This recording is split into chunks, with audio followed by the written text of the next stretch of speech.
Welcome to Luca and Miguel. Enjoy the video. You begin by ensuring required tools: Firebase CLI, Node, JSLTS, and a Firebase project with Firestore enabled. Once done, initialize your local directory with Firebase in it and choose Firestore and functions if needed. Make sure to pick the correct project ID when prompted and select rules and indexes files. You now have a project scaffold. Deploy only after testing locally. This step prevents misconfiguration and gives you a repeatable baseline for the rest of the setup. Next, design your data model: collections, subcollections, and document fields reflecting real read/write patterns. Once modeled, write security rules that check auth, validate fields, and enforce least privilege. Test them immediately with the emulator.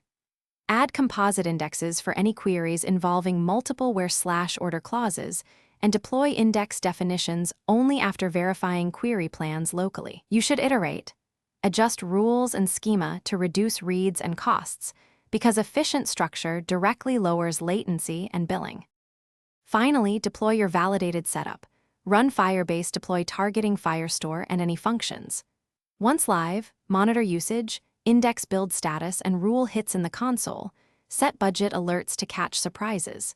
If something breaks, reproduce the issue in the emulator, inspect emulator logs, and verify security rule evaluation and index readiness.